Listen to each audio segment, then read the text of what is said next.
Hello everyone, welcome to Competitive Cracker. I am Dr. Ramya.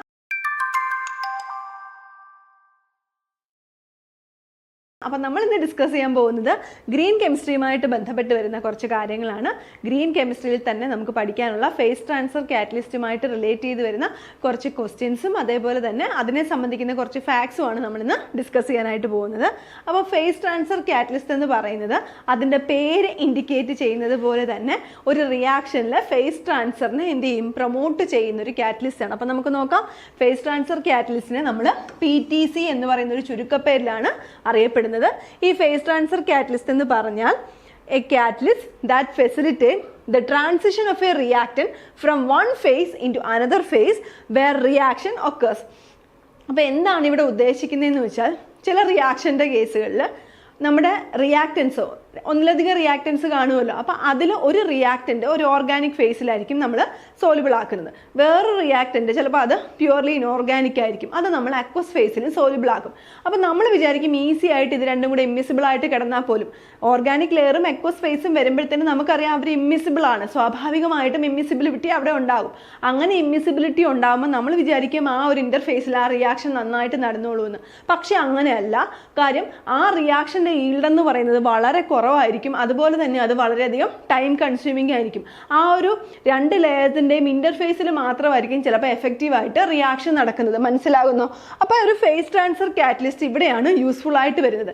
ഇങ്ങനെയുള്ളൊരു കണ്ടീഷനിൽ രണ്ട് ഫേസിൽ നമ്മളുടെ റിയാക്റ്റൻ്റ് എക്സിസ്റ്റ് ചെയ്യുന്ന സമയത്ത് നമുക്ക് എന്ത് യൂസ് ചെയ്യാം? നമ്മുടെ ഫേസ് ട്രാൻസ്ഫർ കാറ്റലിസ്റ്റ് യൂസ് ചെയ്യാം. അങ്ങനെ ഫേസ് ട്രാൻസ്ഫർ കാറ്റലിസ്റ്റ് യൂസ് ചെയ്താൽ നമ്മളുടെ റിയാക്റ്റൻ്റ്, ഇപ്പം ഓർഗാനിക് ഫേസിൽ കിടക്കുന്ന നമ്മളുടെ റിയാക്റ്റൻറ്റിന് നമുക്ക് അക്വസ് ഫേസിലോട്ട്, അല്ലെങ്കിൽ അക്വസ് ഫേസിൽ കിടക്കുന്ന നമ്മുടെ റിയാക്റ്റൻറ്റിന് ഓർഗാനിക് ഫേസിലോട്ട് ആര് കൊണ്ടുപോകും? ഫേസ് ട്രാൻസ്ഫർ കാറ്റലിസ്റ്റ് കൊണ്ടുപോകും. അങ്ങനെ റിയാക്ഷൻ എഫക്റ്റീവായിട്ട് നടക്കും. ഇതാണ് സിമ്പിളായിട്ട് പറഞ്ഞാൽ ഫേസ് ട്രാൻസ്ഫർ കാറ്റലിസ്റ്റിൻ്റെ ജോലി എന്ന് പറയുന്നത്.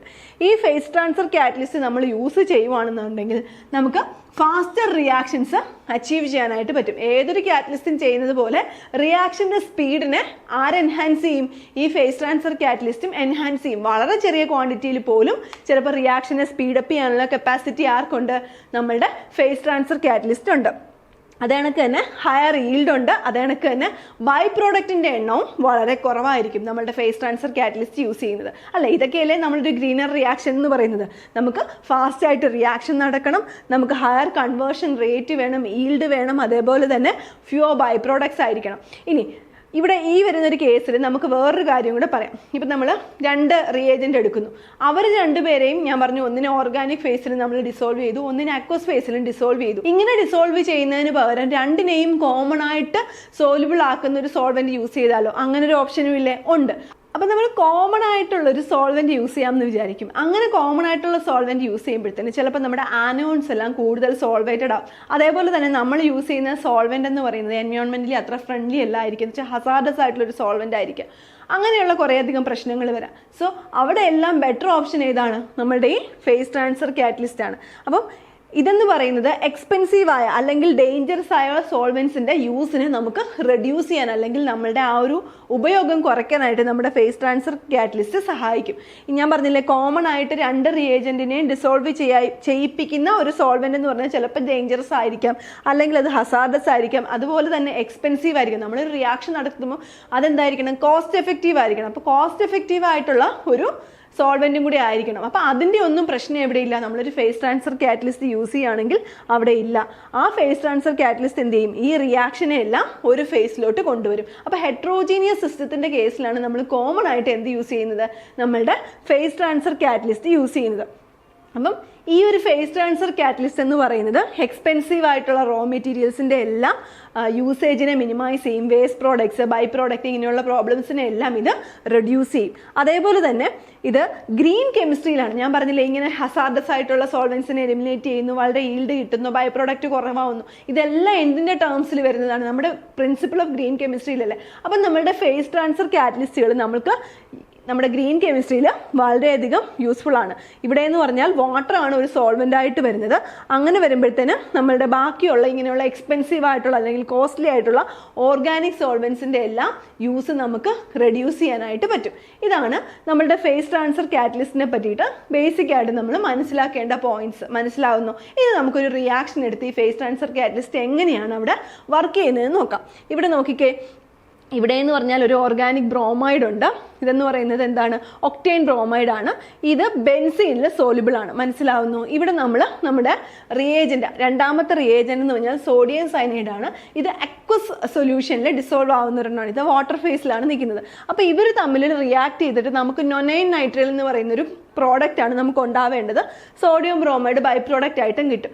നമ്മൾ വിചാരിക്കുന്നത് പോലെ അത്ര ഈസി അല്ല ഈ റിയാക്ഷൻ. ഇവിടെ എന്ന് പറഞ്ഞാൽ ഈ പെർട്ടിക്കുലർ എന്താണ് നമ്മുടെ ഓർഗാനിക് ബ്രോമൈഡ് എന്ന് പറയുന്നത് ബെൻസീനിലോ ഈഥറിലോ ഒക്കെ ആയിരിക്കും സോലിബിൾ ആവുന്നത്.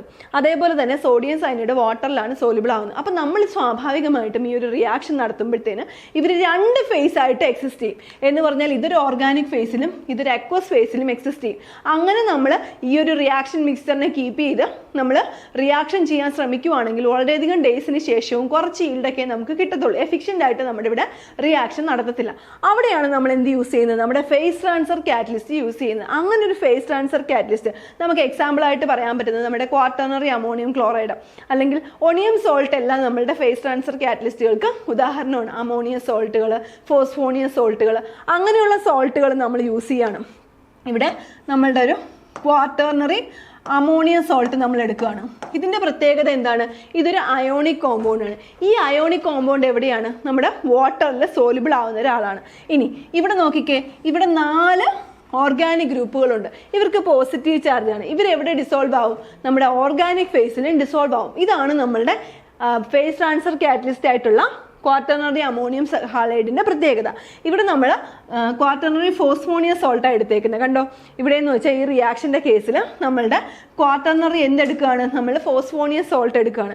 ഈ ക്വാട്ടർണറി ഫോസ്ഫോണിയം സോൾട്ട് അക്വസിൽ സോലിബിൾ ആണ്. അതേപോലെ തന്നെ എങ്ങനെയാണ്? ഈ 4-6 ഗ്രൂപ്പുകൾക്ക് ഓർഗാനിക് സോലിബിലിറ്റി ഉണ്ട്. മനസ്സിലാവുന്നു? അപ്പോൾ ഇവിടെ എങ്ങനെയാണ് റിയാക്ഷൻ നടക്കുന്നതെന്ന് വെച്ചാൽ നമ്മളുടെ ഈ ഒരു ഒണിയം സോൾട്ട് ഉണ്ടല്ലോ, R4P+ Br-, ഇത് ഇങ്ങനെയായിരിക്കും ഡിസോസിയേറ്റ് ചെയ്യുന്നത് അല്ലേ?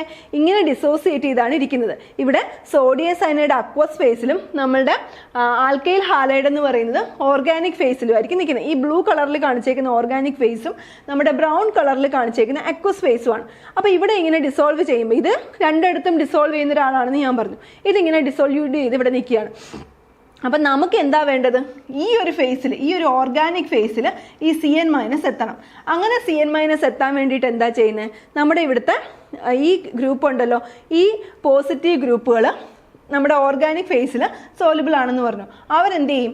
അവർ ഈ സയനൈഡിൻ്റെ ഇങ്ങോട്ടുള്ള പോക്കിന് ഫെസിലിറ്റേറ്റ് ചെയ്യും. നമ്മുടെ ഓർഗാനിക് ഫേസിലോട്ട് നമ്മുടെ സയനൈഡിനെ കൊണ്ടുപോകും. എന്ന് വെച്ചാൽ ഇവിടെ ശരിക്കും പറഞ്ഞാൽ ഡിസോസിയേഷൻ നടക്കുന്നത് R4P+ Br- എന്നുമാണ്. ഈ പോസിറ്റീവ് പാർട്ട്, ഈ ഞാൻ പറഞ്ഞില്ലേ, ഈ പോസിറ്റീവ് പാർട്ട് എവിടെ സോലിബിൾ ആണ്? ഓർഗാനിക് ഫേസിൽ സോലിബിൾ ആണ്. ഈ പോസിറ്റീവ് പാർട്ട് എന്ത് ചെയ്യും? ഓർഗാനിക് ഫേസിലോട്ട് പോകും. ഓർഗാനിക് ഫേസിലോട്ട് പോകുമ്പോൾ എന്ത് പറ്റും? അതിൻ്റെ കൂടെ തന്നെ കൗണ്ടർ അയണും കൂടെ പോയാലല്ലേ അത് ഫെസിലിറ്റേറ്റഡ് ആവത്തുള്ളൂ. അപ്പോൾ ഈ കൗണ്ടർ അയണും എങ്ങോട്ട് പോകും? നമ്മുടെ ഓർഗാനിക് ഫേസിലോട്ട് പോകും. ഇവിടെ നമ്മുടെ ഈ പോസിറ്റീവ് പാർട്ടിൻ്റെ കൂടെ പോകുന്ന കൗണ്ടർ അയൺ എന്ന് പറയുന്നത് എന്താണ്? CN- ആണ്. ഈ CN- എന്ന് പറഞ്ഞാൽ ഈ R4P+ൻ്റെ കൂടെ എങ്ങോട്ട് പോകും? ഓർഗാനിക് ഫേസിലോട്ട് പോകും. അങ്ങനെ ഓർഗാനിക് ഫേസിലോട്ട് പോകുമ്പോഴത്തേന് ഈ CN- എന്ത് ചെയ്യും? ഇവിടുത്തെ ബ്രോമിനെ മാറ്റിയിട്ട് അവിടെ സബ്സ്റ്റിറ്റ്യൂട്ട് ആവും. അങ്ങനെ നമുക്ക് നൊനൈൻ നൈട്രൈൽ എന്ന് പറയുന്ന ഒരു പ്രോഡക്റ്റ് കിട്ടും. അതേപോലെ തന്നെ ബാക്കി ഇവിടെ വരുന്ന Br- ഇല്ലേ, അതെന്ത് ചെയ്യും? ഈ R4P+ Br- ആയിട്ട് ആ Br- വീണ്ടും അക്വസ് ഫേസിലോട്ട് പോകും. ഈ ഒരു പ്രോസസ്സ് കണ്ടിന്യൂ ചെയ്തുകൊണ്ടേയിരിക്കും. ഈ ഒരു മെക്കാനിസമാണ് ഇവിടെ നടക്കുന്നത്, നമ്മുടെ ഫേസ് ട്രാൻസ്ഫർ കാറ്റലിസ്റ്റിൽ നടക്കുന്നത്. മനസ്സിലാവുന്നു? ഇനി നമുക്ക് ഇതുമായിട്ട് റിലേറ്റ് ചെയ്ത് വരുന്ന കുറച്ച് ക്വസ്റ്റ്യൻസ് നോക്കാം. Which of the following statements about phase transfer catalyst is true? നമുക്ക് കുറച്ച് സ്റ്റേറ്റ്മെന്റ്സ് തന്നിട്ടുണ്ട്, നമുക്ക് നോക്കാം. PTC involves the use of catalyst that is consumed during the reaction. PTC is only effective in reactions involving gaseous reactants. PTC facilitates the transfer of reactants between phases without being consumed in the reaction.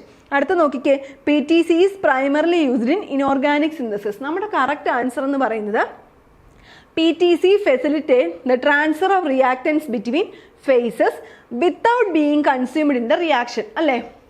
നോക്കിക്കേ, ആദ്യത്തെ statement എന്താ പറഞ്ഞേക്കുന്നത്? PTC involve the use of catalyst that is consumed during the reaction. നമുക്കറിയാം ഒരു catalyst ഒരു റിയാക്ഷനിൽ പങ്കെടുക്കും. നമുക്ക് അതിന്റെ അവസാനം ഞാൻ നേരത്തെ കാണിച്ചിരുന്നു, ആ ഒരു റിയാക്ഷന്റെ അവസാനം നമുക്ക് കാറ്റലിസ്റ്റിനെ റീഗെയിൻ ചെയ്തെടുക്കാൻ പറ്റും. അത് റിയാക്ഷനിൽ ഡയറക്റ്റ് ആയിട്ട് ഇൻവോൾവ് ചെയ്യുന്നില്ല. ഇവിടെ നമ്മുടെ ഫേസ് ട്രാൻസ്ഫർ കാറ്റലിസ്റ്റും അതേപോലെ തന്നെയല്ലേ, നമ്മുടെ അക്വസ് ഫേസിലുള്ള ഏതെങ്കിലും ഒരു റിയേജന്റിനെ ഓർഗാനിക്കിലോട്ട് കൊണ്ടുപോകുന്നു, അല്ലെങ്കിൽ തിരിച്ച്. അപ്പൊ അത് ഡയറക്റ്റ് ആയിട്ട് എന്ത് ചെയ്യുന്നില്ല, റിയാക്ഷനിൽ പങ്കെടുക്കുന്നില്ല. At the end of the reaction നമുക്ക് ആ ഒരു ഫേസ് ട്രാൻസ്ഫർ കാറ്റലിസ്റ്റിനെ റീഗെയിൻ ചെയ്തെടുക്കുകയും ചെയ്യാം. അപ്പൊ ആദ്യത്തെ സ്റ്റേറ്റ്മെന്റ് എന്താണ്? റോങ് സ്റ്റേറ്റ്മെന്റ് ആണ്. ഇതെന്ത് ചെയ്യുന്നില്ല, കൺസ്യൂം ചെയ്യപ്പെടുന്നില്ല റിയാക്ഷനിൽ. പിന്നെ PTC is only effective in reactions involving gaseous reactance ആണോ? അല്ല. നമ്മളുടെ സോളിഡ് ലിക്വിഡ് അങ്ങനെയുള്ള ഇന്റർഫേസിൽ, ലിക്വിഡ് ഇന്റർഫേസുകളിൽ എല്ലാം എന്ത് യൂസ്ഫുൾ ആവുന്നുണ്ട്? Face transfer catalyst. അപ്പൊ ഇതും റോങ് സ്റ്റേറ്റ്മെന്റ് ആണ്. അടുത്ത് നോക്കിക്കേ, PTC is primarily used in inorganic synthesis ആണോ? അല്ല. ഓർഗാനിക് സിന്തസിസിലാണ് കൂടുതലായിട്ട് യൂസ് ചെയ്യുന്നത്. അതേപോലെ തന്നെ നമ്മുടെ ഈ റെയർ എർത്തിൻ്റെയൊക്കെ സെപ്പറേഷനൊക്കെ നമ്മൾ എന്ത് യൂസ് ചെയ്യുന്നുണ്ട്? നമ്മുടെ ഈ ഫേസ് ട്രാൻസ്ഫർ കാറ്റലിസ്റ്റുകൾ, അലിക്വാഡ് 336 പോലെയുള്ള ഫേസ് ട്രാൻസ്ഫർ കാറ്റലിസ്റ്റുകൾ നമ്മൾ അവിടെ യൂസ് ചെയ്യുന്നുണ്ട്. മനസ്സിലായോ? അപ്പം നമ്മുടെ ഈ ക്വസ്റ്റ്യൻ്റെ കറക്റ്റ് ആൻസർ ഏതാണ്? നമ്മുടെ ഫേസ് ട്രാൻസ്ഫർ കാറ്റലിസ്റ്റ് എന്ന് പറഞ്ഞാൽ it facilitate the transfer of reactant between phases without being consumed in the reaction.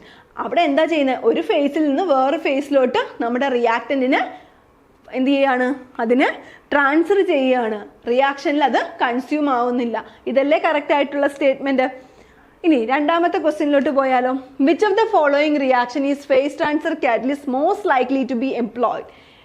Question നോക്കിക്കേ, ഏത് റിയാക്ഷനിലാണ് ഫേസ് ട്രാൻസ്ഫർ കാറ്റലിസ്റ്റ് നമ്മൾ കൂടുതലായിട്ടും എംപ്ലോയ് ചെയ്യുന്നതാണ് നമ്മുടെ ക്വസ്റ്റ്യൻ. ഓപ്ഷൻസ് നോക്കിക്കേ. A nucleophilic substitution reaction between two miscible liquids, a Grignard reaction between a metal and non-polar solvent, a reaction between an organic halide and a nucleophile in an immiscible solvent system, an acid-base reaction in an aqueous solution. എവിടെയാണ് face transfer catalyst നമ്മൾ കൂടുതലായിട്ട് use ചെയ്യുന്നത്? ഞാൻ പറഞ്ഞു immiscible സിസ്റ്റത്തിന്റെ കേസിലാണ് നമുക്ക് face transfer catalyst ഏറ്റവും കൂടുതൽ യൂസ്ഫുൾ ആവുന്നത്. കാര്യം ഒന്ന് ഓർഗാനിക് ഫേസും ഒന്ന് അക്വസ് ഫേസും ആയിട്ടൊക്കെ വരിക. അങ്ങനെയുള്ള സ്ഥലത്ത് ഫേസ് ട്രാൻസ്ഫർ കാറ്റലിസ്റ്റ് യൂസ്ഫുൾ ആണ്. അപ്പോൾ ഇതിന്റെ കറക്റ്റ് ആൻസർ എന്ന് പറഞ്ഞാൽ എന്താണ്? A reaction between an organic halide and A nucleophile in an immiscible solvent system. അവിടെയാണ് ഫേസ് ട്രാൻസ്ഫർ കാറ്റലിസ്റ്റിന് ഏറ്റവും കൂടുതൽ യൂസ് ഉണ്ടാവുന്നത്. അപ്പോൾ നിങ്ങൾ ഈ ഇമ്മിസിബിൾ എന്നുള്ള വാക്കൊക്കെ ഒന്ന് ഓർത്തിരിക്കുക. മനസ്സിലാവുന്നു? അത് ഓക്കെ അല്ലേ? ഞാൻ പറഞ്ഞു നമ്മുടെ സെറ്റിന് ഒരു കഷ്ടിച്ചൊരു മാസവും കൂടെ നമുക്കുള്ളൂ. ജൂലൈയിലാണ് നമ്മുടെ സെറ്റിന്റെ ഡേറ്റ് വന്നേക്കുന്നത്. നമുക്കറിയാം നമ്മുടെ ഗ്രീൻ കെമിസ്ട്രിയുടെ ടോപ്പിക്സ് ആണ് നമ്മൾ ഡിസ്കസ് ചെയ്തുകൊണ്ടിരുന്നത്. നമുക്കറിയാം എത്രത്തോളം കാര്യങ്ങൾ അതിനകത്ത് പഠിക്കാനുണ്ടെന്ന് നിങ്ങൾ ആലോചിക്കുക. ഇപ്പോൾ ഫേസ് ട്രാൻസ്ഫർ കാറ്റലിസ്റ്റ് തന്നെ ഒരു ക്ലാസ് ആയിട്ട് എടുക്കുമ്പോൾ അതിനെ ഇൻഫ്ലുവൻസ് ചെയ്യുന്ന കാര്യങ്ങളുണ്ട്. അങ്ങനെ ഒത്തിരി കാര്യങ്ങൾ. അപ്പം നമ്മൾ ഇവിടെ ചെയ്യേണ്ടതെന്ന് വെച്ചാൽ ഒരു സ്മാർട്ട് വർക്കാണ് ചെയ്യേണ്ടത്. ഏറ്റവും കൂടുതൽ നമുക്ക് ഏറ്റവും ഇമ്പോർട്ടൻ്റ് ആയിട്ട് നമ്മൾ ക്വസ്റ്റ്യൻ അനലൈസ് ചെയ്യുമ്പോൾ നമുക്ക് മനസ്സിലാവും ഏതൊക്കെ ഏരിയാസിൽ നിന്നാണ് ക്വസ്റ്റ്യൻ ഒരുപാട് ചോദിക്കുന്നത്. ആ ഏരിയാസ് നമ്മൾ കുറച്ച് ഫോക്കസ് ചെയ്ത് കോൺസെൻട്രേറ്റ് ചെയ്ത് അതിന് കൂടുതൽ ഇമ്പോർട്ടൻസ് കൊടുത്ത് പഠിക്കുക. ബാക്കിയുള്ള ഏരിയാസിൽ ഞാൻ എപ്പോഴും പറയുന്നത് പോലെ തന്നെ ബാക്കിയുള്ള ഏരിയാസ് നമുക്ക് എല്ലാം നമ്മുടെ 30 മൊഡ്യൂളുകളും കവർ ചെയ്യുക എന്നുള്ളത് അത്ര പോസിബിൾ ആയിട്ടുള്ള കാര്യമല്ല. അപ്പം നമ്മൾ ചെയ്യേണ്ടത് എന്താണ്? ബാക്കിയുള്ള കുറച്ച് സിഗ്നിഫിക്കൻസ് കുറഞ്ഞ ഏരിയാസ് കാണും. അപ്പം നമ്മുടെ ഗ്രീൻ കെമിസ്ട്രി ഒക്കെ സിഗ്നിഫിക്കൻ്റ് കുറഞ്ഞ ഏരിയ എന്നല്ല ഉദ്ദേശിക്കുന്നത്. പക്ഷെ അതിനകത്ത് ഒത്തിരി കാര്യങ്ങൾ പഠിക്കാനുണ്ട്. അവിടെയൊക്കെ നമ്മൾ കുറച്ച് സെലക്ഷൻ ചെയ്ത് കഴിഞ്ഞാൽ, മാക്സിമം ക്വസ്റ്റ്യൻസ് ഡിസ്കസ് ചെയ്ത് കഴിഞ്ഞാൽ നമുക്കത് ഈസി ആയിട്ട് എന്ത് ചെയ്യാൻ പറ്റും?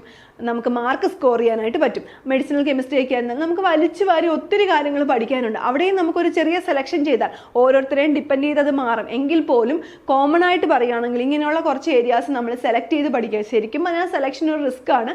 പക്ഷേ പ്രീവിയസ് ഇയർ ക്വസ്റ്റ്യൻസ് ഒക്കെ നമ്മൾ കുറേ അനലൈസ് ചെയ്ത് പഠിക്കുകയാണെങ്കിൽ നമുക്ക് മനസ്സിലാവും ഇന്ന ഏരിയാസിൽ നിന്നാണ് നമുക്ക് കൂടുതലും ക്വസ്റ്റ്യൻ ചോദിച്ചേക്കുന്നത്. ആ ഏരിയാസ് നമ്മൾ കൂടുതൽ ഫോക്കസ് ചെയ്യുക. നമ്മുടെ കോർഡിനേഷൻ കെമിസ്ട്രി പോലെയുള്ള ഭാഗങ്ങൾ, അതേപോലെ തന്നെ ബയോ ഇനോർഗാനിക് പോലെയുള്ള ഭാഗങ്ങൾ, കെമിക്കൽ കൈനറ്റിക്സ് പോലെയുള്ള ഭാഗങ്ങൾ, തെർമോഡൈനാമിക്സ്, അതായത് തന്നെ സ്പെക്ട്രോസ്കോപ്പി, ഇതൊന്നും നമുക്ക് ഒരിക്കലും സ്കിപ്പ് ചെയ്ത് കളയാവുന്ന പോർഷൻസ് അല്ല. അവിടെ നമ്മൾ സ്കിപ്പിംഗ് ചെയ്താൽ നമ്മുടെ സെറ്റിന്റെ റിസൾട്ടിനെ അത് കാര്യമായിട്ട് ബാധിക്കും. അപ്പം ആ ഏരിയാസ് ഏതാണ്? ഇങ്ങനെയുള്ള കാര്യങ്ങൾ നിങ്ങൾക്ക് സ്വന്തമായിട്ട് നിങ്ങൾ ക്വസ്റ്റ്യൻസ് അനലൈസ് ചെയ്യുക. 3-4 വർഷമായിട്ട് അത് അനലൈസ് ചെയ്യുന്ന ഒരാൾക്ക് അത് ഈസി ആയിട്ട് മനസ്സിലാവും. അപ്പം CCയും ഇത് തന്നെയാണ് ചെയ്യുന്നത്. ഈ ക്രാഷ് കോഴ്സിൽ 60 ദിവസം കൊണ്ട് സെറ്റ് നേടാൻ പറ്റുമോ എന്ന് ചോദിച്ചാൽ നോർമലി നമ്മൾ നോർമൽ പഠിക്കുന്ന ഒരു MSc പഠിക്കുന്ന രീതിയിൽ പഠിച്ചാൽ ഒരിക്കലും നമുക്ക് കിട്ടില്ല. പക്ഷെ അവിടെ നമ്മൾ ചെയ്യേണ്ടത് എന്താണ്? മാക്സിമം ഫോക്കസ് ചെയ്ത് പഠിക്കേണ്ട ഏരിയാസ് നന്നായി പഠിക്കുക, എക്സാംസ് മാക്സിമം അറ്റൻഡ് ചെയ്യുക. ആ ഒരു രീതിയിലാണ് നമ്മുടെ CCയുടെ ഈ ക്രാഷ് കോഴ്സും ഡിസൈൻ ചെയ്തിരിക്കുന്നത്.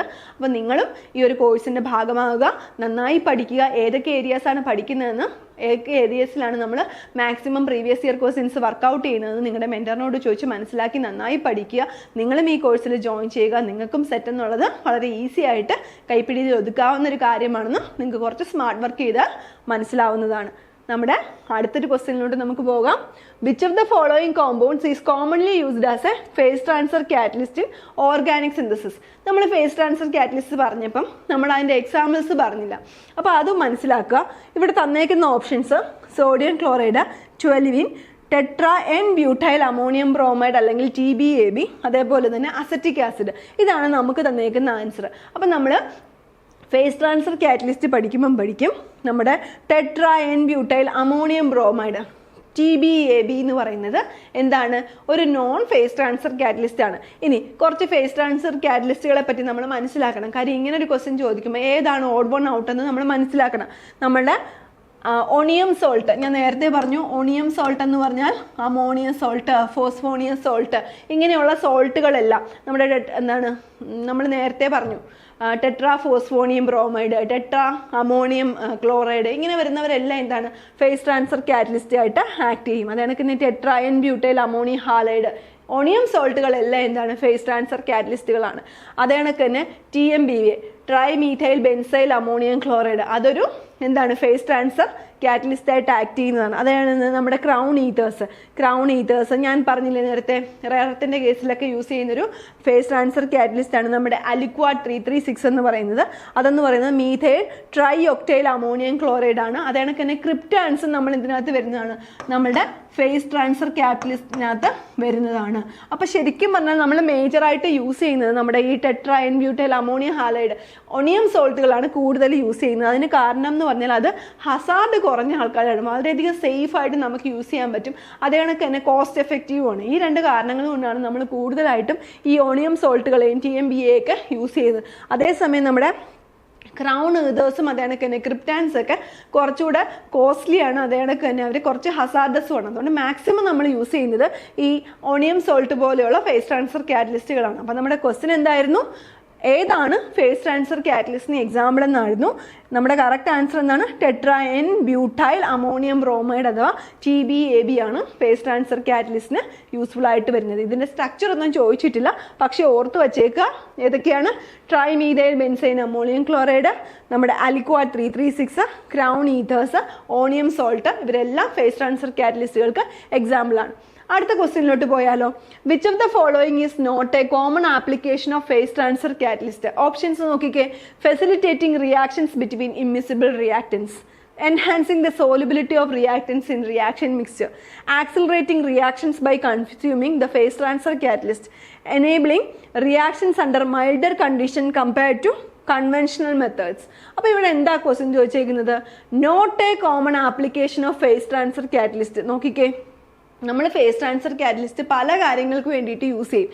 എന്ന് പറഞ്ഞാൽ ഇമ്മിസിബിൾ റിയാക്ടൻസിൻ്റെ കേസിൽ റിയാക്ഷൻസിനെ ഫെസിലിറ്റേറ്റ് ചെയ്യാൻ. കാര്യം ഇമ്മിസിബിൾ റിയാക്ടൻസിൻ്റെ കേസിൽ അവരെ എന്താണ് റിയേജൻസിനെ ഏതെങ്കിലും ഒരു ഫേസിലോട്ട് കൊണ്ടുവന്ന് റിയാക്ഷൻ പോസിബിൾ ആക്കുക. അത് ഫേസ് ട്രാൻസ്ഫർ കാറ്റലിസ്റ്റിൻ്റെ ഒരു ആപ്ലിക്കേഷനാണ്.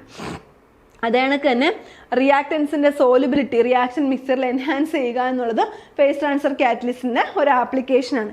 അതേപോലെ തന്നെ enabling reactions under milder conditions compared to conventional methods എന്ന് പറഞ്ഞാൽ നമ്മൾ നേരത്തെ പറഞ്ഞൊരു എക്സാമ്പിൾ ഉണ്ട്. നമ്മുടെ ആൽക്കൈൽ ഹാലൈഡിനെയും സോഡിയം സയനൈഡിൻ്റെയൊക്കെ റിയാക്ഷൻ എടുക്കുകയാണെങ്കിൽ അവിടെയാണെങ്കിൽ നമ്മൾ ഫേസ് ട്രാൻസ്ഫർ കാറ്റലിസ്റ്റ് വളരെ കുറഞ്ഞ ക്വാണ്ടിറ്റിയിൽ എടുക്കുകയാണെങ്കിൽ പോലും നമുക്ക് വളരെ നല്ലൊരു ഈൽഡ് വളരെ കുറച്ച് ടൈമിൽ എന്ന് വെച്ചാൽ 2-3 hours നമുക്ക് ഈൽഡ് ഒബ്റ്റെയിൻ ചെയ്യും. അപ്പോൾ അതൊക്കെ എന്താണ് ഫേസ് ട്രാൻസ്ഫർ കാറ്റലിസ്റ്റിൻ്റെ ആപ്ലിക്കേഷനിൽ വരുന്നതാണ്. ഇവിടെ എന്ന് പറഞ്ഞാൽ ആക്സിലറേഷൻ ഓഫ് ദ എന്താണ് accelerating reactions by consuming the phase transfer catalyst. ഞാൻ ആദ്യത്തെ ക്വസ്റ്റ്യനിലേ പറഞ്ഞു ഫേസ് ട്രാൻസ്ഫർ കാറ്റലിസ്റ്റുകൾ എന്ത് ചെയ്യുന്നില്ല, കൺസ്യൂം ചെയ്യപ്പെടുന്നില്ല. At the end of the reaction നമുക്ക് ഈ ഒരു ഫേസ് ട്രാൻസ്ഫർ കാറ്റലിസ്റ്റിനെ സെപ്പറേറ്റ് ചെയ്തെടുക്കാൻ അല്ലെങ്കിൽ റീഗെയിൻ ചെയ്തെടുക്കാനായിട്ട് പറ്റും. അപ്പോൾ അതാണ് ഫേസ് ട്രാൻസ്ഫർ കാറ്റലിസ്റ്റിൻ്റെ ആപ്ലിക്കേഷനിൽ വരാത്തത്. മനസ്സിലാവുന്നു? ഇവിടെ എന്ന് വെച്ചാൽ ഈ കാറ്റലിസ്റ്റ് എന്ന് പറയുന്നത് facilitate the transfer of reactants between phase without being consumed itself, thus allowing for multiple turnovers and accelerating reactions without being consumed in the process. അപ്പം ഇവർ റിയാക്ഷനെ ആക്സിലറേറ്റ് ചെയ്യുന്നുണ്ടോ എന്ന് ചോദിച്ചാൽ റിയാക്ഷനെ ആക്സിലറേറ്റ് ചെയ്യുന്നുണ്ട്. ഞാൻ പറഞ്ഞില്ലേ, കുറഞ്ഞ അളവിൽ ഫേസ് ട്രാൻസ്ഫർ കാറ്റലിസ്റ്റ് നമ്മുടെ ammonium salt, tri alkyl ammonium സോൾട്ടുകളൊക്കെ യൂസ് ചെയ്താൽ പോലും നമ്മുടെ സോഡിയം സയനൈഡുമായിട്ടുള്ള സയനേഷൻ പ്രോസസ്സിനെയൊക്കെ എന്ത് ചെയ്യും, ഈ ഒരു ഫേസ് ട്രാൻസ്ഫർ കാറ്റലിസ്റ്റ് ആക്സിലറേറ്റ് ചെയ്യും. But it is not consumed in the reaction process. അത് ഓർത്ത് വെച്ചിരിക്കണം. അടുത്തൊരു ക്വസ്റ്റ്യനിലോട്ട് പോവാം. Which of the following factors not typically considered when selecting a phase transfer catalyst for a specific reaction? Options നോക്കാം. Solubility of a phase transfer catalyst in the reaction medium, reactivity of the phase transfer catalyst towards reactants, toxicity of the phase transfer catalyst towards the environment, cost effectiveness of the phase transfer catalyst. നമ്മുടെ question എന്തായിരുന്നു? ഏത് ഫാക്ടറാണ് is not typically considered when selecting a phase transfer catalyst for a specific reaction? ഏതൊരു ഫാക്ടറാണ് നമ്മൾ consider ചെയ്യാത്തതെന്നാണ് നമ്മൾ നോക്കുന്നത്. ഏതൊക്കെയാണ്? അതിൻ്റെ സോലിബിലിറ്റി നമ്മൾ കൺസിഡർ ചെയ്യണം. കാര്യം നമ്മളിപ്പം ട്രൈ ആൽക്കൈൽ അമോണിയം ഹാലൈഡ് എടുക്കുന്നു. അപ്പോൾ അതെന്ന് പറഞ്ഞാൽ ഞാൻ പറഞ്ഞു അതൊരു അയോണിക് പ്രോഡക്റ്റ് ആയതുകൊണ്ട്, അയോണിക് റിയേജൻ്റ് ആയതുകൊണ്ട് തന്നെ അതെന്ത് ചെയ്യും, അക്വസ് ഫേസിൽ സോലിബിൾ ആവും. ഇനി അതിൻ്റെ ആൽക്കൈൽ പാർട്ട് എന്ന് പറയുന്നത് എന്താണ്, R4+. അതെന്ന് പറയുന്നത് എന്താ ചെയ്യും, ഓർഗാനിക് ഫേസിൽ സോലിബിൾ ആവും. മനസ്സിലാവുന്നു? അപ്പോൾ അതിൻ്റെ സോലിബിലിറ്റി എന്ന് പറഞ്ഞാൽ വളരെ ഇമ്പോർട്ടൻ്റ് ആണ്. ഓർഗാനിക് ഫേസിൽ അക്വസ് ഫേസിൽ അത് ഒരേപോലെ സോലിബിൾ ആവണം. പിന്നെ ടോക്സിസിറ്റി. ഇപ്പം നമ്മളൊരു ഗ്രീനർ റിയാക്ഷൻ്റെ കേസിലൊക്കെയാണ് ഈ ഫേസ് ട്രാൻസ്ഫർ കാറ്റലിസ്റ്റ് മേജറായിട്ട് യൂസ് ചെയ്യുന്നത്. അപ്പോൾ അത് ടോക്സിക് ആണെങ്കിൽ, എൻവയോൺമെൻ്റലി ടോക്സിക് ആണെങ്കിൽ നമ്മൾ അങ്ങനെ റിയേജൻറ്റുമായിട്ട് മുന്നോട്ട് പോകാൻ താല്പര്യപ്പെടുന്നില്ല. കാര്യം നമുക്ക് ഇപ്പം ഗ്രീനർ സിന്തസിസ് അല്ല എന്നുണ്ടെങ്കിൽ നമുക്കത് യൂസ് ചെയ്യാം. പക്ഷേ എൻവയോൺമെൻറ്റലിന് മാക്സിമം ഹസാർഡ് ആവാത്ത രീതിയിലുള്ള റിയേജൻ്റ് ആയിരിക്കും നമ്മൾ പ്രിഫർ ചെയ്യുന്നത്. അതാണ് തന്നെ കോസ്റ്റ് എഫക്റ്റീവ്നെസ്. നമ്മൾ ഭയങ്കര കോസ്റ്റ്ലി ആയിട്ടുള്ളൊരു ഫേസ് ട്രാൻസ്ഫർ കാറ്റലിസ്റ്റ് യൂസ് ചെയ്ത് നമുക്ക് എക്കണോമിക് ആയിട്ടൊരു റിയാക്ഷൻ നടത്താനായിട്ട് പറ്റത്തില്ല. സോ അത് നമ്മൾ കൺസിഡർ ചെയ്യുന്നുണ്ട്. പക്ഷേ റിയാക്റ്റൻസിൻ്റെ അതിൻ്റെ ആ റിയാക്റ്റൻസിനുള്ള ഈ ഫേസ് ട്രാൻസ്ഫർ കാറ്റലിസ്റ്റിന് ഭയങ്കര റിയാക്റ്റീവ് ആണ്. നമ്മളൊരു കാറ്റലിസ്റ്റ് ആയിട്ടല്ലേ ആക്ട് ചെയ്യുന്നത്. നമ്മളെന്ന് വെച്ചാൽ ഫേസ് ട്രാൻസ്ഫർ നടക്കുക, അവർ തമ്മിൽ റിയാക്ട് ചെയ്യണമെന്നില്ല. നമ്മൾ ആ ഫേസ് ചേഞ്ചിന് അല്ലെങ്കിൽ ഫേസ് ട്രാൻസ്ഫറിനെ ഫെസിലിറ്റേറ്റ് ചെയ്യുക, അതിന് നമ്മൾ ആ റിയാക്ഷനിൽ കൺസ്യൂം ചെയ്യാതെ ആ ഫേസ് ട്രാൻസ്ഫറിനെ പ്രൊമോട്ട് ചെയ്യുക എന്നുള്ളതാണ്. അത് ഭയങ്കര റിയാക്റ്റീവ് ആയിരിക്കണമെന്നല്ല, ആ ഫേസ് ട്രാൻസ്ഫറിനെ പ്രൊമോട്ട് ചെയ്യണം. അപ്പം നമ്മുടെ കറക്റ്റ് ആൻസർ എന്താണ്? Reactivity of the phase transfer catalyst towards reactance. ഇതാണ് നമ്മൾ സാധാരണയായിട്ട് എന്താണ് ഈ ഫേസ് ട്രാൻസ്ഫർ കാറ്റലിസ്റ്റ് ഒരു സ്പെസിഫിക് റിയാക്ഷൻ ചൂസ് ചെയ്യുമ്പോൾ കൺസിഡർ ചെയ്യാത്തത്. അതിൻ്റെ ജോലി എന്ന് പറഞ്ഞാൽ ആ റിയാക്ഷനെ ഫെസിലിറ്റേറ്റ് ചെയ്യുക എന്നുള്ളതാണ്. മനസ്സിലാവുന്നു? അടുത്ത ക്വസ്റ്റ്യനിലോട്ട് പോവാം. ഇവിടെ നോക്കിക്കേ, in selecting a phase transfer catalyst, factors such as solubility നമ്മൾ ചെക്ക് ചെയ്യണം. ഓർഗാനിക് ഫേസിൽ എങ്ങനെയാണ്? കാര്യം അത് രണ്ട് ഫേസിൽ സോലിബിൾ ആവുന്നതെങ്കിൽ മാത്രമല്ലേ നമുക്ക് ആ ഒരു പ്രൊമോഷൻ നടക്കത്തുള്ളൂ. അക്വസ് ഫേസിൽ നിന്ന് ഓർഗാനിക് ഫേസിലോട്ടുള്ള റിയാക്ഷൻ്റെ പ്രൊമോഷൻ നടത്തത്തുള്ളൂ. അതെനിക്ക് തന്നെ ടോക്സിസിറ്റി, ഗ്രീനർ റിയാക്ഷൻ ആയതുകൊണ്ട് തന്നെ നമ്മൾ ടോക്സിസിറ്റിയെ പറ്റി വറീഡ് ആവും. പിന്നെ കോസ്റ്റ് എഫക്റ്റീവ്നെസ്, ഏതൊരു റിയാക്ഷനും സക്സസ്ഫുൾ ആവുന്നത് അല്ലെങ്കിൽ നമുക്ക് ഒരു റിയാക്ഷൻ എഫക്റ്റീവ് ആവുന്നത് കോസ്റ്റ് എഫക്റ്റീവായിട്ട് നടക്കാൻ പറ്റുമ്പോഴാണ്. ഭയങ്കര കോസ്റ്റ്ലി ആയിട്ടുള്ള റിയേജൻറ്റ് യൂസ് ചെയ്യുമ്പോഴത്തേന് നമ്മുടെ റിയാക്ഷൻ ഒട്ടും എക്കണോമിക്കൽ ആവത്തില്ല. സോ അത് കോസ്റ്റ് എഫക്റ്റീവ്നെസ് ആയിരിക്കണം. ഇതെല്ലാമാണ് ഒരു കാറ്റലിസ്റ്റ് നമ്മൾ സെലക്ട് ചെയ്യുമ്പോഴുള്ള important considerations. However, the reactivity of phase transfer catalyst towards the reactant is not typically a primary concern. ശരിക്കും കൺസേൺ ചെയ്യേണ്ട ഒരു ഫാക്റ്റ് ആണ്. പക്ഷെ ഇതാണ് major concerns. Cost effectiveness, toxicity, അതെനിക്ക് തന്നെ സോലിബിലിറ്റി, ഇവരാണ് മേജർ കൺസേൺസ് എന്ന് പറയുന്നത്. ഇവിടെ എന്താണ് ഫേസ് ട്രാൻസ്ഫർ കാറ്റലിസ്റ്റിൻ്റെ റോൾ എന്ന് പറയുന്നത്? നമ്മുടെ ട്രാൻസ്ഫർ റിയാക്റ്റൻസിനെ ഫെസിലിറ്റേറ്റ് ചെയ്യുക എന്നുള്ളതാണ്. അതുകൊണ്ട് തന്നെ അതിൻ്റെ റിയാക്ടിവിറ്റിയെ പറ്റിയിട്ട് നമ്മൾ അത്രയും ബോധോടല്ല. മനസ്സിലായോ? അപ്പം ഇത് ഡയറക്റ്റ്ലി എവിടെ പാർട്ടിസിപ്പേറ്റ് ചെയ്യുന്നില്ല, റിയാക്ഷനിൽ പാർട്ടിസിപ്പേറ്റ് ചെയ്യുന്നില്ല. അതുകൊണ്ട് തന്നെ നമ്മൾ ഇതിൻ്റെ റിയാക്ടിവിറ്റിയെ പറ്റി കൂടുതൽ ബോധോടല്ല. മനസ്സിലാവുന്നു? അപ്പം നമ്മുടെ അടുത്ത ക്വസ്റ്റ്യനിലോട്ട് പോവാം. Which of the following factors can affect the efficiency of a phase transfer catalyst reaction? Options നോക്കിക്കേ. Temperature and pressure conditions, concentration of the phase transfer catalyst, size and steric hindrance of phase transfer molecules, all of the above. നോക്കിക്കേ, ഏതൊക്കെ factors ആണ് നമ്മളുടെ face transfer കാറ്റലിസ്റ്റിൻ്റെ എഫിഷ്യൻസിയെ എന്ത് ചെയ്യുന്നത്, affect ചെയ്യുന്നതെന്നാണ് ചോദിച്ചേക്കുന്നത്. നോക്കിക്കേ, എന്തൊക്കെ affect ചെയ്യും? ടെമ്പറേച്ചറും പ്രഷറും അഫക്റ്റ് ചെയ്യും. അതേ കണക്ക് തന്നെ concentration of phase transfer catalyst അത് അഫക്റ്റ് ചെയ്യും. നമ്മൾ പറഞ്ഞു നമ്മുടെ ആദ്യത്തെ റിയാക്ഷനിൽ തന്നെ നമ്മുടെ ഓർഗാനിക് ഹാലൈഡും നമ്മുടെ സോഡിയം സയനൈഡും ആയിട്ടുള്ള റിയാക്ഷനിൽ തന്നെ വളരെ കുറഞ്ഞ ഫേസ് ട്രാൻസ്ഫർ കാറ്റലിസ്റ്റ് യൂസ് ചെയ്താൽ പോലും നമുക്ക് വളരെ എഫക്റ്റീവായിട്ട് റിയാക്ഷൻ നടത്താൻ പറ്റും. അതുകൊണ്ട് തന്നെ കോൺസെൻട്രേഷൻ എന്ന് പറയുന്നതും ഇമ്പോർട്ടൻ്റ് ആയിട്ടുള്ളൊരു ഫാക്ടറാണ്. അതേ കണക്ക് തന്നെ size and steric hindrance of phase transfer molecule അതും നമ്മൾ കൺസിഡർ ചെയ്യുന്ന ഫാക്ടറാണ്. അതുകൊണ്ട് തന്നെ നമ്മൾ എഫിഷ്യൻസി, ഫേസ് ട്രാൻസ്ഫർ കാറ്റലിസ്റ്റിന്റെ എഫിഷ്യൻസിയെ പറ്റി പറയുമ്പം ടെമ്പറേച്ചർ, പ്രഷർ, കോൺസെൻട്രേഷൻ, അതേ കണക്ക് തന്നെ സ്റ്റെറിക് ഫാക്ടേഴ്സ്, സൈസ്, നമ്മുടെ ക്രൗൺ ഈതേഴ്സ് ഒക്കെ ഇല്ലേ, ക്രൗൺ ഈതേഴ്സിന്റെ ഒക്കെ കേസിൽ അത് ഓരോന്നിനും സ്പെസിഫിക് ആണ്. ഇപ്പോൾ പൊട്ടാഷ്യം അയൺസ് ആണെങ്കിൽ ഒരു type of crown ethers use ചെയ്യാം, അവരെ സൈസുമായിട്ട് മാച്ച് ചെയ്യുന്ന രീതിയിൽ. അതുകൊണ്ട് തന്നെ സൈസും ഒരു ഇമ്പോർട്ടൻ്റ് കൺസിഡറേഷൻ ആണ്. മനസ്സിലാവുന്നു? അപ്പം ഫേസ് ട്രാൻസ്ഫർ റിയാക്ഷൻസ് എടുക്കുവാണെങ്കിൽ ടെമ്പറേച്ചർ, പ്രഷർ, അതേ കണക്ക് തന്നെ കോൺസെൻട്രേഷൻ, അതേപോലെ തന്നെ സൈസ്, സ്റ്റെറിക് ഹിൻഡ്രൻസ് ഇതെല്ലാം എന്ത് ചെയ്യുന്നുണ്ട്? നമ്മുടെ എഫിഷ്യൻസി ഓഫ് ദ റിയാക്ഷനെ അഫക്റ്റ് ചെയ്യുന്നുണ്ട്. Temperature and pressure affect reaction rate. നമുക്കറിയാം, ഒരു റിയാക്ഷനിൽ പ്രഷർ കൂട്ടുക, ടെമ്പറേച്ചർ കൂട്ടുക, സ്വാഭാവികമായിട്ട് റിയാക്ഷൻ്റെ സ്പീഡ് കൂടും, അല്ലെങ്കിൽ അതിൻ്റെ റേറ്റ് ഇൻക്രീസ് ചെയ്യും. ഫേസ് ട്രാൻസ്ഫർ കാറ്റലിസ്റ്റിൻ്റെ കോൺസെൻട്രേഷൻ എന്ത് ചെയ്യും? കാറ്റലിറ്റിക് ആക്ടിവിറ്റി അഫക്റ്റ് ചെയ്യും. അതേ കണക്ക് തന്നെ സൈസ്, സ്റ്റെറിക് ഹിൻഡ്രൻസ് ഇതെല്ലാം എന്ത് ചെയ്യും? Ability to facilitate transfer of reactants between phases. ഈ ഒരു സൈസ്, അതിൻ്റെ സ്റ്റെറിക് ഫാക്ടറൊക്കെ ഈ ഒരു ട്രാൻസ്ഫറിനെ എന്ന് വെച്ചാൽ ഭയങ്കര ബൾക്കി ആയിട്ടുള്ള ഗ്രൂപ്പ് ആണെങ്കിൽ ആ ട്രാൻസ്ഫർ ഒക്കെ ഭയങ്കര സ്ലോ ആവും അല്ലേ? ഇപ്പോൾ സോഡിയം സയനൈഡിനെ നമ്മൾ ഓർഗാനിക് ഫേസിലോട്ട് കൊണ്ടുവരിക, വളരെ വലിയ അല്ലെങ്കിൽ ലെങ്തി ആയിട്ടുള്ള ഒരു ഫേസ് ട്രാൻസ്ഫർ കാറ്റലിസ്റ്റ് ആണെങ്കിൽ ആ ഒരു റിയാക്ഷൻ്റെയൊക്കെ സ്പീഡ് കുറയും. അതുകൊണ്ട് സൈസും ഷേപ്പും എല്ലാം അല്ലെങ്കിൽ സ്റ്റെറിക് ഫാക്ടേഴ്സും എല്ലാം എന്ത് ചെയ്യുന്നുണ്ട്? നമ്മുടെ ഫേസ് ട്രാൻസ്ഫർ കാറ്റലിസ്റ്റിൻ്റെ കേസിൽ എന്ത് ചെയ്യുന്നുണ്ട്? അഫക്റ്റഡ് ആവുന്നുണ്ട്. മനസ്സിലാവുന്നു? അപ്പം നമ്മൾ ഫേസ് ട്രാൻസ്ഫർ കാറ്റലിസ്റ്റിനെ സംബന്ധിക്കുന്ന കുറച്ച് ക്വസ്റ്റ്യൻസ് ആണെന്ന് ഡിസ്കസ് ചെയ്തത്. ഈ ഒരു ഫേസ് ട്രാൻസ്ഫർ കാറ്റലിസ്റ്റിൻ്റെ കുറച്ച് ഇമ്പോർട്ടൻസ് ഉള്ളൊരു ഏരിയ ആണ്. ഗ്രീൻ കെമിസ്ട്രിയിൽ വളരെ ഇമ്പോർട്ടൻ്റ് ആയിട്ടുള്ളൊരു ഏരിയ ആണ് ഫേസ് ട്രാൻസ്ഫർ കാറ്റലിസ്റ്റ് എന്ന് പറയുന്നത്. അതുമായിട്ട് റിലേറ്റ് ചെയ്ത് വരുന്ന കുറച്ച് ക്വസ്റ്റ്യൻസ് ആണ്. അപ്പോൾ ഈ മിക്കവാറും ഈ ഏരിയയിൽ നിന്ന് ചോദിക്കുന്നത് നമുക്ക് ആദ്യമായിട്ട് ഓഡ് വൺ ഔട്ട് മാത്രമേ അല്ലാതെ ഉണ്ടാവുള്ളൂ. ഫേസ് ട്രാൻസ്ഫർ കാറ്റലിസ്റ്റ് അല്ലാത്തത് ഏത്? ആ ഒരു ക്വസ്റ്റ്യൻ മാത്രമാണ് അല്ലാതെ ചോദിച്ചത്. ബാക്കിയെല്ലാം സ്റ്റേറ്റ്മെന്റ് വൈസ് ക്വസ്റ്റ്യൻ ആണ്. അപ്പം നമ്മൾ ഫേസ് ട്രാൻസ്ഫർ കാറ്റലിസ്റ്റ് എന്താണ്, അതിൻ്റെ റിയാക്ഷൻ എങ്ങനെയാണ് നടക്കുന്നത്, അതിൻ്റെ മെക്കാനിസം എന്താണ്, അതിനെ അഫക്റ്റ് ചെയ്യുന്ന ഫാക്ടേഴ്സ് എന്തൊക്കെയാണ്, ഇങ്ങനെയുള്ള കാര്യങ്ങൾ, അതുപോലെ തന്നെ അതിൻ്റെ ആപ്ലിക്കേഷൻസ്, ഇതെല്ലാം വളരെ കാര്യമായിട്ട് പഠിച്ചാൽ മാത്രമേ നമുക്കൊരു സിംഗിൾ ക്വസ്റ്റ്യൻ അറ്റൻഡ് ചെയ്യാനായിട്ട് പറ്റത്തുള്ളൂ. അപ്പോൾ എല്ലാവരും പഠിക്കുമ്പോൾ ആ രീതിയിൽ പഠിച്ചു പോവുക. ഇപ്പം നിങ്ങൾക്ക് ഫേസ് ട്രാൻസ്ഫർ കാറ്റലിസ്റ്റിനെ പറ്റിയിട്ട് കുറച്ചൊക്കെ ഒരു ഐഡിയ കിട്ടിയിട്ടുണ്ടെന്ന് ഞാൻ വിശ്വസിക്കുന്നു. അപ്പോൾ ഇങ്ങനെയുള്ള കൂടുതൽ വീഡിയോസിന് വേണ്ടിയിട്ട് ഞങ്ങളുടെ ചാനൽ ലൈക്ക് ചെയ്യുക. അതുപോലെ തന്നെ CCയിൽ ജോയിൻ ചെയ്ത് സെറ്റ് കരസ്ഥമാക്കാനുള്ള ഒരു വഴി നിങ്ങൾ എളുപ്പത്തിൽ തുറന്നു കിട്ടുകയാണ് ചെയ്യുന്നത്. അപ്പോൾ എല്ലാവരും ജോയിൻ ചെയ്യുക. Thank you all.